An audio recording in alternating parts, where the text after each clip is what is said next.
ნუ ახლა ვითარება ნამდვილად ძალიან რთულია და უკვე ეს 70 დღე გრძელდება ეს უწყვეტი პროტესტი. მაგრამ ჯერჯერობით არანაირი თქვა შედეგი ამას მმართველი პარტიის მხრიდან არ მოყვება. ხო და ხა შენ ამბობ რომ არანაირი შედეგი არ მოყვება, ანუ მმართველი პარტია ამას არ დგავს თქვა ამ ოპოზიციის მხარის რომ რაღაცა პირიქით სულ უფრო და უფრო ამკაცრებს და ამკვეთრებს ვითარებას.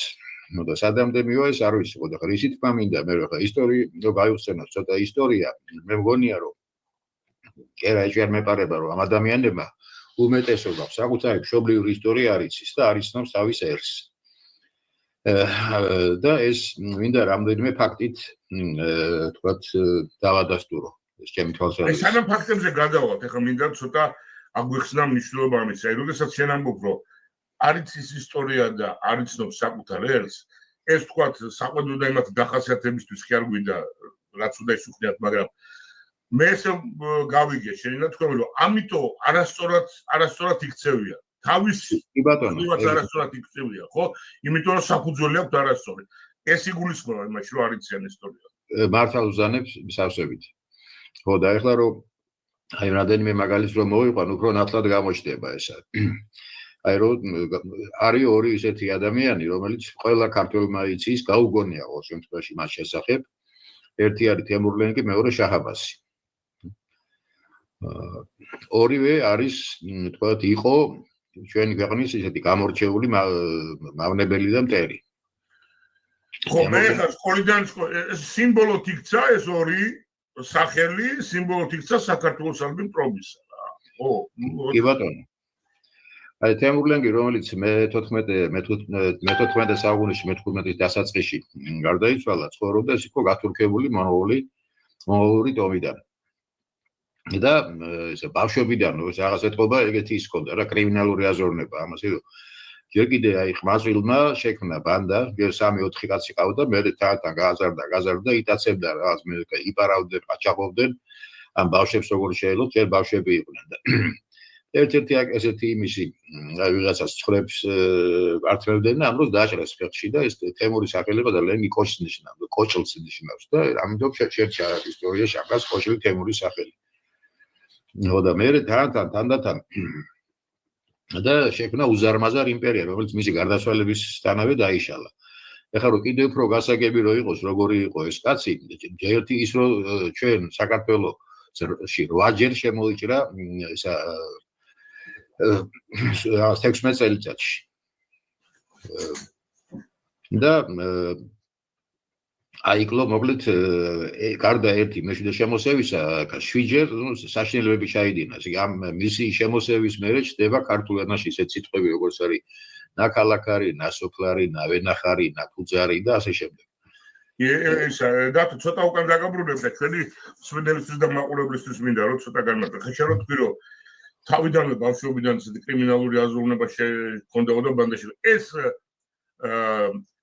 მემკვიდრეობით არისო ქვეყნის მართლა ანუ პრინცი არისო აი ცოტა მოყევი რა როგორ ჩაიგდო ეს მამამისი იყო ესეთი რაღაც ლეონის საგვარეულოს წევრი მაგრამ ნუ არაფერი განსაკუთრებული და მე აი ყაჩაღობით მოახერხა ერთ-ერთი ყველაზე ძლიერი კლანის უფროსთან დანათესავება მე იმასაც დაუპირისპირდა იმ 3-4 ბიჭიდან 300 კაცზე ავიდა და მე ისაც თავისი ეს მის დაზე დაქორწინდა იმ კლანის მეთაურის და მე ისაც მოკლა და დაიწყო ეს ჯერ ცენტრალური აზიის ისენი ანუ ესეთი კლასიკური გაგებით უზურპატორი და ეს მეკობრე და ეს კაცი იმითია კიდე ცნობილი რომ 4000 კაცი ცოცხლად დაამარხინა ერთ-ერთი გამარჯვების შემდეგ მეორეგან 2000 კაცი ციხის კედელში ჩაატანა ისპაჰანი რო აიღო 70000 კაცს მოკვეთეს თავი და ბრძანა და ამ თავებისაგან კოშკები ააგეს ესე კოშკი მინარეთი ააგებინა და ეგეთი მწვერვალი შემოიჭრა საქართველოში ის ებრძოდა იმას ოქროს ურდოს ხანს თოხტამიშს და სწორედ აი ამ თოხთამიშმა ილაშქრა ოქროს ურდოსმა მაშინდელმა იმან მეთაურმა რომელიც სერიოზულ ძალას წარმოადგენდა მაშინ ჩრდილოეთ კავკასიაში ყველაზე სერიოზულს დაარბია ისინი დაპყრობილი ტერიტორიები აზერბაიჯანში ამ თემურლენგის და როგორც ჩანს იქ ეს ფიქრობდა რომ ქართველები ეხმარებოდნენ თოხთამიშს და შემოიჭრა მოკლედ მე ეს თოხთამიშიც დაამარცხა ოღონდ ეს უფრო მოგვიანებით და მის დედაქალაქი სარაიბერჯე მისთან გაასწორა, გადაწვა, გაანადგურა. შაშოლის თავის ისტორიკოსები ყავდა და ისეთი საყვარელი კაცი იყო ხა შენ ხო და ეს რო იპყრობდა საინტერესო კითხვა არისოდა, მაგრამ აინტერესებდა თქვა რაღაც ცოდნა და სპეციალური შტატი ყავდა ადამიანების, რომლებიც უკითხავდნენ წიგნებს. ამბობენ, რომ კარგად თამაშობდა ჭადრაკს და უყვარდა ჭადრაკი. და აი აქ ამ თოხთამიშის გამო მოვიდა, მაშინ ჯერ ბაგრატ მეხუთე იყო მეფე და ჯერ ის ებრძოდა და მე უკვე მისი გარდაიცვალა და მისი შვილი გიორგი მეშვიდე და მისი მიზანი იყო საქართველო გაემაჰმადიანებინა თლიანად მთელი მოსახლეობა და თუ ეს არ გამოვიდოდა, უნდა მოსახლეობა საერთოდ გაენადგურებინა. ამ ბრძოლების დროს მან ჩილო-კავკასიას შეძლაშქრა. ისენის დაიმორჩილა ჩილო-კავკასიელები და სწორედ მანამდე ჩილო-კავკასიელებში დაღესტნით დაწყებული ჩერკეზები დაწევრებული. თუ იცი ან თუ არ იცნობი ჩილო-კავკასიაში რა გზით შევიდა? ჩილო-კავკასიაში შევიდა და იმასე სამხრეთიდან შეიჭრა. და ეს იყო დღევანდელი აზერბაიჯანის ტერიტორიიდან? დარიალიდან. დარიალიდან, კი ბატონო. ისაც ესე შემოდიოდა ეს თავისუფლად თოხთამიშიც. და იმის მერე არიან ეს ჩილო-კავკასიელები, თქვა მაჰმადიანები. მანამდე ჩვენი მოკავშირე ქრისტიანები იყვნენ. ისინი დღესაც არის იქა ქართული ეკლესიების ნაშთები, დღესაც შეიძლება ადამიანმა ნახოს თუ გიყვარს. ესე იგი ეს რომელი საუკუნეა? ეს არის მე-14-ის ბოლო, მე-15-ის დასაწყისი. მე-14 და მე-15 საუკუნემდე ჩრდილოეთ კავკასია მაჰმადიანი არ იყო. არა. სხვა შორის ერთხელ მე ერთმა ჩეჩენმა მითხრა, ცოტა ნასვამი იყო ისა, რომ ჩვენო თემურლენგამდეო კატისკვნები და ბრმები ვიყავითო და იმან თვალი აგვიხილაო. ზოგადად ამას გულისხმობდა. რაც ახლა მე ვთქვი. ბოლოს მოკლედ მეშვიდე მერვე იმის შემოსევის შემდეგ უკვე დასავლეთ საქართველოშიც გადავიდა, მანამდე დასავლეთ საქართველოში არ იყო გადასული და იქ 700 სოფელი გაანადგურა დასავლეთ საქართველოში. და თუ არ გიშლი ამ მოყოლაში ესეთი აი შენ თქვი რომ 8 შემოსევა გააკეთა. ესე იგი ცოტა რამინდა იცი გავიგო რომ აი შემოსია პირველად, შემოსია მეორედ. ესე იგი ვერ ჩერდება, ვერ რჩება, ხო მიდის უკან. არა, მიზანი იყო გამაჰმადიანება მოსახლეობის და რო არ ემორჩილებოდა. აი გამაჰმადიანებას რატო არ დატოვა ვთქვათ რაღაცა თუ დატოვართ გარნიზონი მართლები და მე ქართველები ჯანყდებოდნენ და ანადგურებდნენ. ხო. კი ბატონო, ანადგურებდნენ მის დატოვებულ იმას რა ქვია, ჯარს. და ბოლოს მოკლედ ანუ ფაქტურად 8 ჯერ შემოვიდა, ამდენჯერვე აჯანყდა ქართველობა და ამდენჯერვე გაყარა თავიდან მოუწე შემოსა. გარდა ამისა ის ებრძოდა იმას ოსმალებს და იმაში რა ქვია 1402 წელს ანგორასთან, მაშინდელ ანუ დღევანდელ ანკარასთან დაამარცხა ეს ოსმალთა სულთანი ბაიაზეთი, რომელიც ძალიან ისეთი იყო წარმატებული და აპირებდა ის კონსტანტინოპოლის აღებას და ტყვე ჩაიგდო და ტყვეობაში გარდაიცვალა ეს ბაიაზეთი. და მთელი 50 წლით გადაიდო კონსტანტინოპოლის აღება. გადაურჩენია, ხო? კი ბატონო, ხო და ესეთი ადამიანი, რომელიც არავის არ ინდობდა, ერთი მაგის არის კიდე მაგისი, აი აქ ბირთვისის ციხე როგორ აიღო. ბირთვისის ციხე ითვლებოდა ესეთ მიუვალ ციხეთ, აუღებელ ციხეთ, ვისაც უნახავს, მაღალ კლდეზეა და მართლაც ეს ძნელი მისადგომია ძალიან. და ვერ მაშინ იყო ერთი 30 თავადაზნაური ქართველი იქა და 150 მეციხოვნე ჰქონდა წყალიც, პურიც, ღვინოც, სახონელი წყავდათ და ასე რომ ალყის არ ეშინოდათ. და ჯერ ესეთი რამე ააშენებინა მაღალი კოშკი, ესე იგი ამდენი რამის ამღები ინდოეთი დალაშქრა რა ვიცი, ნუ სადაც კი წავიდა ყველა დაამარცხა. და გამირთვის ციხეზე ასე ვთქვათ ხელში გაეჭხირა გასაგებია თვითონ უხემძღვანელ ამ ციხის აღებას რა არ დაედანა არც დრო და არც ის თავისი რა გააკეთა ჯერ ააშენებინა მაღალი რაღაცა კოშკი საიდანაც შეიძლება ციხეში ჩახედვა მაგრამ ეს არაფერს არ აძლევდა მე საალყო მანქანები ჰქონდა და იმით უშენდა ლოდებს ამ ციხეს მაგრამ ციხემდე ლოდები ვერ აღწევდა და კლდეს ხდებოდა და დედაყამე და საშუალო გუნდს ვინც იცის ეს გეოგრაფია ისეთი ადგილია რომ ძნელი დასაშენია მართლა შემოგვლებაზე დგას ეს ციხე და როგორ უნდა დაუშინო ეს ლოდები ცოტა გაუგებარია ამასობაში ყველანაირი ხალხი ყავდა იქ თავის იმაში ჯარში მათ შორის ყავდა მცოცავების კლდეზე და ერთ-ერთ ყველაზე გამოცდილს დაავალა რომ სადერო ახვიდევა ის აცოცდა მართლაც მოახერხა შეაღწია ციხეში წამე ისე რომ ვერ გაიგეს იმეციხოვნებმა და ჩამოუტან ამბავი. მის გასაბრძანება და დაწნეს რაღაცა გონი 100 მეტრზე მეტი აბრეშუმის თოკებისაგან კიბე, რომელიც ამ კაცმა აიტანა და ეგ ციხის ძირში რაღაცა ხე იყო, იმაზე დაამაგრა ეს კიბე. მერე ხო და აი ამ იმას გაუთავებლად რო ესროდნენ ამ იმას ლოდებს, თუმცა მანქანები საშნელი გრუპონი იყო და მოსონება არ იყო ამისგან და როცა უკვე ამან ეს გააკეთა ამ ცოცავმა გასაბრძანება რომ შეესყიდათ ამ ლოდების თვალსა და ჩამოვარდა სიჩუმე და იმათაც ახლა იფიქრეს ციხეში რომ ჩაიქნია ხელი და დაიზინეს ყნარად გამოაცხადა მოკლედ მოხალისეები ვისურდა იქით ასულა და 50-მა კაცმა გამოთქვა სურვილი აქედან 30-მა მოასწრო დილამდე ასულა და შევიდნენ ციხეში გახსნეს კარი რომ მიხვდნენ ქართველები რომ უკვე ისა რაში იყო საქმე გვიან იყო მოკლედ სულ ყველა გაჟლიდა აი ერთი ციხეც კი თქვათ ესეთი ამ აკლებულ ქვეყანაში ეგას არ დატოვა აუღებელი და ბოლოს მაინც იზოლებული ორი მომენტია ერთი ეს რანაირი გონება ბახულობა გამორიჩინა ამ ჩვენ მომტარვალმა მაგრამ მეორე კიდე ეს მიძინებული ქართველები ძალიან მენიშნა რა ეს ყველაფერი რაც შენ მოყევი საკმაოდ ისეთი ორგანიზების დროს არ გამოვიდოდა რომ ყოფილიყვნენ დარაჯები ფხიზლად და ასე შემდეგ მართალი ხარ კი მაგრამ ნუ ფაქტი ეგ არის რომ ესე მოახსენეს ცნობებმა ჩვენამდე ხო და ესეთმა დაუნდობელმა სასტიკმა ადამიანმა ხო ერთ-ერთ შემოსევისას არაბის ხეობაში იყო გახიზნული მოსახლეობა და გამოქვაბულებში იყვნენ შესულები იქ რა გააკეთებინა ჩამოუშვეს ზევიდან კლდიდან დაზნული კალათები და იქიდან ესროდნენ ნავში დასვენებულ შრებს იმ გამოქვაბულ შეფარულ ხალხს და იქ შეებოდა ხანძარი და ის ხალხი კვამლით და რაგბისგან მოკლედ ირჩებოდა ესეთ იმის მაგის გამოგონებლობას თქვათ ის საზღვარი არ აქვს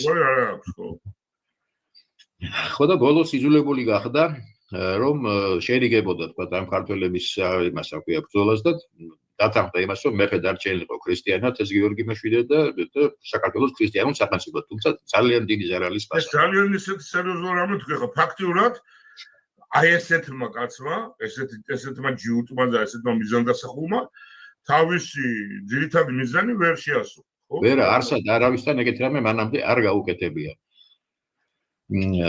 სხვაშორის თავის ისტორიკოსებს დაავალა და იმათ შექმნეს ეგეთი ლეგენდა თუ მითი რომ ის იყო ჩინგისხაენის პირდაპირ თავმავალი. ხო, ეს მართალია, ეს გამიერვა თავში, მინდოდა მეკითხა რომ არ იყო სინამდვილეში. არ იყო, ნუ ეგ მოგონილი ფაქტია. დაკრძალულია სამარყანდში და იქ ძალიან უვლიან და ამაყობენ, სამარყანდი გაამშვენიერა, მე ამ რო იქლებდა და იღებდა ამ ქალაქებს და ქვეყნებს, იქიდან გამოქონდა ბიბლიოთეკები და რაც მოეწონებდა ყველაფერი ეძიდებოდა იქ. აქედანაც როგორც მატიანეებში წერია, ბევრი ხელნაწერი და ის აიღო. პალიფსესტი გაიტანა საქართველოდან. ეს ერთი ფაქტი, ესეთი დაუნდობელი მწვერვალის წინააღმდეგ შეურიგებელი ბრძოლის. მეორე, ცოტა უფრო გვიან, მე-16 საუკუნის მე-16-ის ბოლო, მე-17-ის დასაწყისში შაჰ-აბასის პირველი. ეს იყო სეფიანთა დინასტიის და საერთოდ შუა საუკუნეების ირანის ყველაზე ძლიერი მმართველი. და ებრძოდა ძირითადად საღამოზე გადახვალ ერთი მინდა ესეთი შენთან ერთად მიმსჯელო ანალოგია გავაკეთო. აი ეს თემურ ლენგიც კი აი ხა რამდენად ყოფნის ცოდნა და ეს არ ვიცი, მაგრამ შევამოწმებ შენთან. მაინც განსხვავებულია იმისგან, რასაც დღეს კი არა 200 წელია რუსები აკეთებდა. იმიტომ რომ აი ეს ფაქტი, რომელიც შენ თქვი რომ დათანხმდა რომ საბოლოო ჯამში ეს დაწონა აშკარად და ჩათვალა რომ ესე ჯობია მისთვის, აი ეს ასეთ კომპრომისზე წასვლა ჯობია მისთვის, ვიდრე ისევ გააგრძელოს და მეცხრე შემოვიდეს და მეათეთ და მეთეფა. და აი დღევანდელ სიტუაციაში და ეს 200 წელი რო შევხედოთ, არანაირი ესეთი საღი აზრის კომპრომისი ამ რუსეთთან დაკავშირებით არ აჩვენს რა. მანდამდეც მივალ ვაპირებ მაგადეს. ხო, კი ბატონო, მაშინ მოდი მიყვეთ შენ ნარატივს, ხო. ხო, მე აპირებდა ბოლოს ჩინეთზე გალაშქრებას და დაიძრა კიდევაც და იქ გზაში გარდაიცვალა. და სამარყანდში დაკრძალულია და გაცხარეს მისი საფლავი 1951 წლის ზაფხულში. იყო ასეთი რუსი ანთროპოლოგი გერასიმოვი. კი, მახსოვს გერასიმოვი. გააკეთა მისი თავის ქალიდან აღდგენას ვაკეთებდა, ხო, გამოსახულება. ხო და რო დაიწყეს გათხრა იმ მოსკოველმა არქეოლოგებმა, იქ ადგილობრივმა უთხრეს, რომ არ გათხაროთ, ეგ არ შეიძლება, ეგ ომის სულიაო, ეგ მან დაფრული დაკარგული და ეგ რო გააკეთოთ, ომი დაიწყებაო. გათხარეს და ამოიღეს და იცი რა ის იყო 50 წლის 22 ივნისი იყო. რას ლაპარაკობ? ეგ არ ვიცოდი. ნუ ლანჩემურის ბრალი ყოფილა ყველაფერი, გასაგებია. სხვაშორის ერთი ამერიკული ტრილერია, ალეკ ბოლდუინი თამაშობს, იქაც ესე ჩააქვთ ამისი ისა რა ქვია, რაღაც ფიტული თუ ჩონჩხი თუ რაღაცა და ის გამოდის იქ და მე საშინელებს ანადგურებენ საშინელებს ახდენს იმ ქალაქს სადაც ჩაიტანეს ეს მისი ფიტული თუ მისი ჩონჩხი. ხო, შაჰავას რაც შეეხება ეს იყო კიდევ ვიმეორებ ამ სეფიანთა დინასტიის და ირანის შუა საუკუნეების ყველაზე ძლიერი ბრძანებელი და მმართველი. იყო ძალიან ნიჭიერი კაცი. ყველანა სამხედრო სფეროში, თქვათ იმაში რაღაცა მენეჯერს რო უწოდებთ დღეს აი ეგეთ დემულენისგან განსხვავებით კითხვა იცოდა. კი ბატონო. ხო და ებრძოდა თავიდან ოსმალეთს, იმიტომ რომ ოსმალეთმა და ირანმა გაიყვეს სამხრეთ კავკასია 1555 წელს ამასიის ზავის შუაზე. ხო და ამასობაში ირანი დასუსტებული იყო 1555 წლის მერე და ოსმალეთმა ის ტერიტორიები, რომელიც ამ ზავით ირანს ეკუთვნოდა, დაიკავა. და ეს რო ტახტზე ავიდა და დაიწყო მაშინათვე ზრუნვა იმაზე, რომ ეს თავისი გავლენის სფერო აღმოსავლეთი ნაწილი ამიერკავკასიის ისევ დაებრუნებინა ირანისთვის. თავიდან მარცხ ხდებოდა. მერე ინგლისელები მიიწვია და გააცნევინა ჯარი ევროპულ ყაიდაზე. 120,000-მდე აიყვანა თავისი ჯარის რაოდენობა. ეხლა რეები გააკეთა მეტნაკლებად ყველა ვიცით ესა ქართლში და კახეთში. ჯერ მარტო თეიმურას პიროს რადღე დააყარა, მისი ორი შვილი ძირეწლოვანი დაასაჭურისა.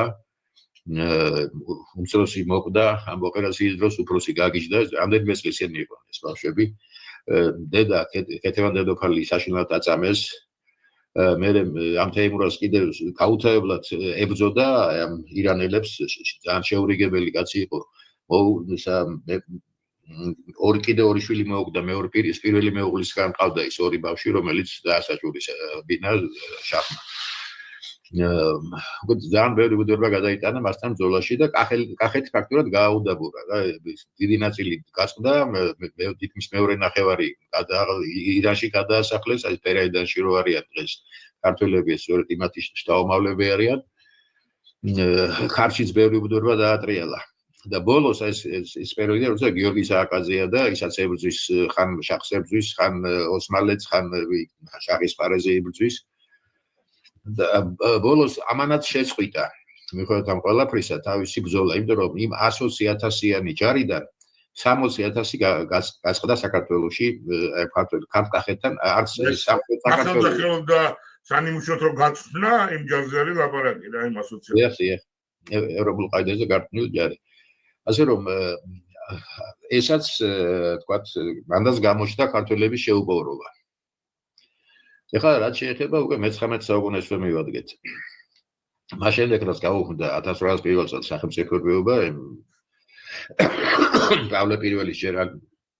პავლე პირველის მის გამოქვეყნება ვერც მოასწრდა მე როგორ ალექსანდრე პირველის მანიფესტით დაიწყო დაინახეს ქართულმა თავადაზნაურობამ რა მოხდა ჯერ 802-ში თავადაზნაურობის პროტესტი იყო მაგრამ ეს ისეთი რა შედარებით მშვიდობიანი 1804-ში იყო მთიულების აჯანყება ცნობილი იქ მუშაობდა ხალხი კავკასიის მისი რა ქვია საქართველოს სამხედრო გზის შენებლობაზე და საშინლად ექცეოდნენ ამ ადამიანებს და აჯანყდნენ ეს მთიულები ოსებთან ერთად სხვათა შორის მერე 1812-ში კახეთში იყო აჯანყება ცეროზული და გაუჭირდათ იმის ჩახშობა მერე 1819-ში იმერეთში ეს შემთხვევი მთიულების აჯანყება ამ აჯანყებების ბოლო ყველასი ერთი და იგივეა ანუ ჩახშობას ახერხებენ და კომპრომისი არაფერი არ ხდება მერე იძიებენ ამას სხვა შორის არის ეგეთი ისა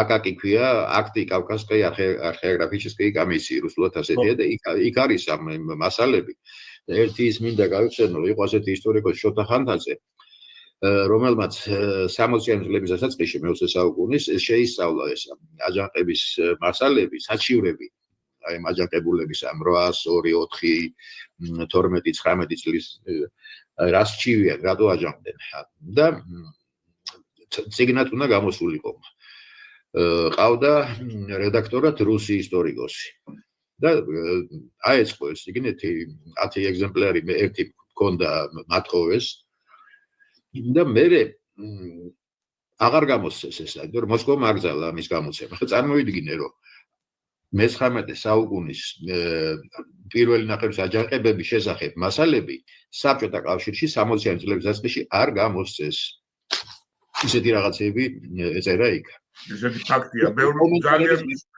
მრავალმნიშვნელოვანი კომენტარების გარეშე იყო ეს ციგნი იყო բայց ამ აჯანყების ფაქტიური მასალა კი ბატონო სამწუხაროდ დღემდე არ არის ის გამოცემული ციგნი არა და კარგი იქნებოდა რომ არსებობს თუ დაიკარგა საერთოდ აი მე შვილმა მათხოვა და მე შვილის ასავალ-დასავლი სამწუხაროდ ქალიშვილის არ ვიცი კი ბატონო მე 19 წლის იმერეთში იყო აჯანყება მე 1812 წლის შეთქმულება იყო და მე 40-იანი წლების დასაწყისში ინიშნება მოგხსენება ბევრს მოეწენება ესა ვორონცოვი აქ იმათ რა ქვია მეფის ნაცვლად მანამდე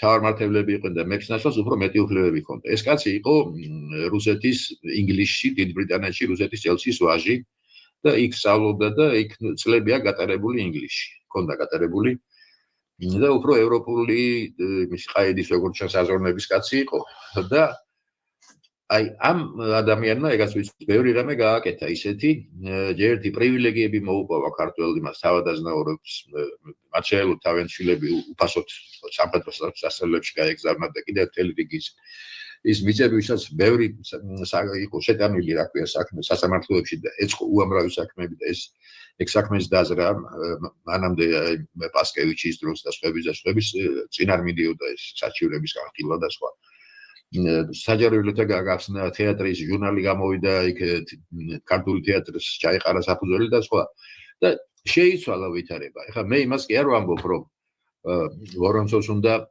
მიბაძოს კაცმა მაგრამ იმას აქვს გრიგოლ რობაქიძეს ერთი ეგეთი წერილი რა უნდა აგონდებოდეს ქართველს აი მე გააგრძელებ გასაკუთრებით მე მინდა კითხო საბოლოო ჯამში ვორონცოვის ეს მოღვაწეობა ჩვენთვის დადებითია თუ პირიქით ამითი მოახერხა რაღაცნაირად ქართველების ორივე შეიძლება ითქვას მაგაზე დადებითია იმ ხრივ რომ თქვა აი რაღაც კულტურის სფეროში კარგი ნაბიჯები გადაიდგა მაგრამ უარყოფითია იმ ხრივ რომ ეს თუკი მანამდე თავადაზნაურობა და გლეხობა გაიმორჩილა რაღაცნაირად უარყოფდა თავადაზნაურობა თქვათ მოისყიდა ასე თქვათ აი ამ სხვა მინიჭებული პრივილეგიებით და გლეხობა დარჩა მარტო პირისპირ ამ რუსული цаრისტული უჩხურის წინაშე. ხოდა ხა ამდენი რატო ვილაპარაკე მე რომ როდესაც 70 დღე და მანამდე კიდე ის რასაც თქვა აკეთებს ეს ქართული ოცნება და გონია რომ ამით თქვა თავის მიზანს მიაღწევს ელემენტარულად აი ეს ფაქტები რომ იცოდეს, ეს არაფერი განსაკუთრებული საერთოდ არ არის. მიხვდება რომ ეს ნაბიჯები, რომელსაც ეგ მოახერხა მხოლოდ თქვა სტალინმა. ოსიანოს და 30-იან წლებში. ეხლა იდეა ჩაძლევ რომ ჯარიმები კი არ დაიყოს, უბრალოდ დახვრეტები დაიწყოს, იმიტომ სხვანაირად ვერ იმძრავრებს რა. ხო, საუბედუროდ ეგრეა საქმე. ხო და ეგ რო იცოდნენ პატრიოტულმა ადამიანებმა წყალებში. მაშინ ცოტა სხვანაირად იმოქმედებდნენ, მაგრამ არ ამგონია რომ ან ამას ვინმე მოისმენს და ან თუ კიდევ მოისმენს, რამეს შეცვლის ან სხვანაირად მოიქცევა. აი ესეთი ის არის, ხო და კიდე ერთი ფაქტი მინდა კიდე მოვყვე 77 წელს ზაფხულში იყო თამაში დინამოს სტადიონზე. ზუსტად არ მახსოვს კრელესავეტოვი იყო თუ ოროშილგოროდის ზარია. მე მგონი ზარია იყო.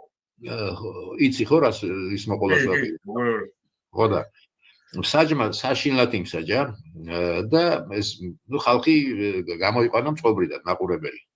და თამაში რომ დამთავრდა ერთი ბიჭი ეხლა სტადიონზე ვინც მაშინ დავდიოდი თუნდა ყველას გვახსოვს და რომ გარშემო მთელ პერიმეტრზე იმის მინდორზე ტრიბუნების ძირში იყო განლაგებული მილიცია და ეგრეთ წოდებული მერვე პოლკი. მილიციის პოლკი ესენი იყვნენ ორწლიან მასში ჯარში გამოწვეული რუსეთის 18-19 წლის 20 წლის ბიჭები. ესენი იყვნენ თან როგორც მე გავიგე უსახლკარო უდედგამოების სახლები რო იყო აი იქიდან რაღაც ისეთი ჯეთპიროებში გაზრდილები რო ეს ოჯახური სითბო და სიყვარული მანდამაინც რა იყო საერთოდ არ იცოდნენ. ხო და გამოირჩეოდნენ ისინი სხვა შორის ისეთ სისასტი კითხობენ თუ კი რაღაც დავალებას მიიღებდნენ. და ეს ბიჭი რო გადახდა და საჯისკენ გაიქცა თამაშ დამთავრების მერე ერთი მილიციელი გამოიკიდა. უნდა თან ჯოხით ხელში. და უყიროდნენ ტრიბუნებიდან რომ არ დაარტყა ჩანდა რომ ეწეოდა და დაეწია და დაარტყა და წაიქცა ის 14-15 წლის ბიჭი იქნებოდა. და ეს უკვე ბოლო წუთი აღმოჩნდა და ხალხი გადავიდა სტადიონზე. იქ გადააბრუნეს რაღაც მანქანარი, ხო იდგა ხოლმე რაღაც მანქანები. ასაფო დახმარების. ხო და დაწვეს ერთი მე შევარნაძეს მოუწია მისვლა იქა და დავით ყიფიანი გაიყოლა, მაგრამ ახლა ისიც მამინდა ეს რო გადახტე ხალხი გადავიდა და დაუწყეს. აი მილიციელებიდან და მერვე პოლკელებიდან ვინც ხელი გამოიყო და სადა ეს ხალხი შეჩერება რაღაც წინააღმდეგობის გაწევა ყველას მოხდა, მაგრამ ერთმა ნაწილმა მეტმა ნაწილმა შეშინებულმა მეტი წილი დაწვა პირდაპირ. პირქვე დაწვნენ და თავზე ხელები დაიფარა შეშინებულებმა. არავინ იმ წაქცეულებს დაწოლილებს თითი არავინ არ დააკარა, ფეხზე აღარ ვლაპარაკობ. ეს იყო დაახლოებით 50 წლის წინ, ხო? 48 წლის წინ. რადგან ეს იყო ინსტინქტურად თავშეკავება, ანუ არც მოსვლიან თავში აზრად, რომ დაწოლილს დასხოვს და ურტყავს და ეს არ ბრძანებით ხარ გააკეთეს ეს. არა, ეს იყო გავაშებული, გაბრაზებული ხალხი, რომელიც საძზე და მე უკვე ჯავრი უნდა ეყარა თამაზე, მაგრამ აი ეგ რო გააკეთეს ამათ შეშინდა დაწოდნენ ინსტინქტურად, თუ თავის დასაცავად. ამით თავი დაიწვეს კომპაქტიურად. ხო და რა დაგვემართა, ვერ გავიგე, ან ამათ რა აჭამეს ასეთი რა ლენცოფა აჭამეთ, რომ ესე გამეტებით იმაშებიან, რა ქვია. ექცევიან ჩვენსავე მოქალაქეებს, მე არ მესმის, რა. ვერ გამიგია, ვერ ამიხსნია მე ეს. ეგ პასუხგაუცემელი კითხვა და თუმეც ვერაფერს. არა, ეჭვი მაქვს რომ სპეციალურად თქვა რაღაცა საუბრებს უტარებენ და შეიძლება რაღაცას ისეთაც აძლევენ, რომელიც თქვა არ ვიცი მე. რაღაცა ისეთ თემებზე ელაპარაკებიან, რომელიც იმდენად ისე განაწყობს თქვა აგრესიულად მომინიგების მიმართ, რომ ესენი ამას სიამოვნებით აკეთებენ. თორე კადრი მიდგას უთვალწინ იმ ჟურნალისტ ქალს იმას რომ ის ილეთი გამოსვლა და ყავდა ამბილად. ნუ ეს არის ილეთი, რომელიც დროსაც იმას ფუზის მოტეხილობას იღებს ადამიანი. ეს თუნდაც ჟურნალისტი იმას გვარი ჩაარტყა და ოდნავარი გადარჩენილი რომ იგივე აი ნიღბიანმა ვიღაცამ ესე რომ თავი რომ ესე მოუტრიალა იმაზე რა იქ გრიბოდოვის დასაწყისში. მიხალის გვარი არ მახსოვს მე. მაგრამ ნუ ეს უკეთეს შემთხვევაში იქნებოდა ინვალიდი ისე. თუ ცოცხალი დარჩებოდა იმას რომ ის ილეთი ბოლომდე თქვა ესე გაეკეთებინა როგორც საერთოდ გვინახია და ვიცით რა მომაკვდინებელი ილეთი. და არაფერი. ერთი მინდა კითხო ეს შენ ძალიან სწორი თქვი, რომ არის ის ამ ჩვენმა ეგრეთ წოდებულმა ხელისუფლებამ ისტორია და საერთოდ რატომ გონია, რომ ეს გაუვა ბოლომდე სულიად წარმოუდგენელია, იმიტომ რომ ყველაფერს საპირისპირო სამტკიცებს უბრალოდ შეიძლება გაიხანგრძილონ თავის ყოფა, მაგრამ მეორე მხარეს, აი ეს ქართველობა, რომელიც ან თავის ღირსების დასაცავად, თავის მომავლის დასაცავად რაღაცნაირად დადგა. ამათ როგორ აქვს ამ ისტორიასაც დამოკიდებული, თუ ეს რაღაცა ინსტინქტური, გენეტიკური რაღაცა ის არის, რა ქვია, სურვილი და ძალისხმევა, რომელიც გამოჩნდა. ამათ შეიძლება ისტორიით დავეხმაროთ რაღაცნაირად. რა თქმა უნდა, შეიძლება და საჭიროც არის და მართალი რო თქვა, გულახდილად რო ველაპარაკო, მე არ მოველოდი, რომ ამდენი ახალგაზრდა გამოვიდოდა და ამდენი ხნის განმავლობაში გაგრძელდებოდა ეს. და არა მარტო მე, ამას ბევრი ამბობს. იცი რა, მათ კიდე დაგიმატებ, რომ არ მოველოდი მეც გეთახმები, მაგრამ მეორე მხრივ კიდევ ერთი მოულოდნელობა იყო, როდესაც ეს ხალხი, ეხლა არის ტელევიზია, არის სოციალური მედია, ეს ახალგაზრდები იწყებენ ლაპარაკს, მე გაოცებული დავრჩი. კი ბატონო. აი, გაცნობიერებული, შეგნებული პოზიციაა ეს და არა რაღაცა გულწრფელი და ესე თან ეხლა 86 მუშაობდი ისტორიის ინსტიტუტში და მე 86-ში დავიწყე ეს სკოლაში მასწავლებლობა და აი შარშამბლამდე, ანუ თითქმის 38 წელი მასწავლებლად ვიყავი და ეხლაც თითოეულ ადამიანს რაღაცას კიდევ ვასში ჩემ ახლობელს ვამზადებ ეხლა იმაში გამოცდებისთვის, ხო და სულ იმას ვშიოდი, რომ კაცო, ფილმები, რო შევდიოდი კლასში, პირველი რო ეცნობოდი კლასში, ნუ სახელს და გვარს ვეკითხებოდი და მე მაინტერესებდა.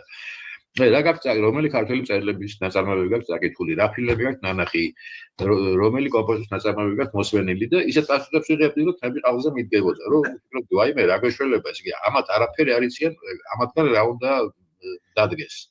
ბოდის უხდი, დიდ ბოდის უხდი, საჯაროდ სულ ყველას იმიტომ რომ დიდი მადლობა ამ ახალგაზრდებს, დიდი მადლობა ჟურნალისტებს. ერთი თუ შეიძლება დავამატებ, ბოდის უხდი რო ეს გამომჩა, რომ ახსენე რობაქიძის წერილი რა უნდა აღოდებოდეს ქართველს, იქ გრიგოლ რობაქიძე წერს, რომ ქართველების მართვა შეიძლება ტკბილის სიტყვით, მოფერებით, ადამიანური დამოკიდებულებით. და რაც უფრო მეტად თქვათ, აი ესე მოიქცევი, როგორც იქცეოდა შაჰ-აბასში თუ თემურლენგი თუ რუსები, ბოლშევიკები, კომუნისტებზე არა მაქვს ლაპარაკი. მით უფრო ისეთ სავალალო შედეგები მოყვება ორივე მხარისთვის. აქვე მინდა გითხრათ, თვითონ შენ მონათხრობში იყო შაჰ-აბასი, იყო თემურლენგი და იყო ვარანცოვი. და რომელმა უფრო მოახერხა, ასე ვთქვათ, ქართველების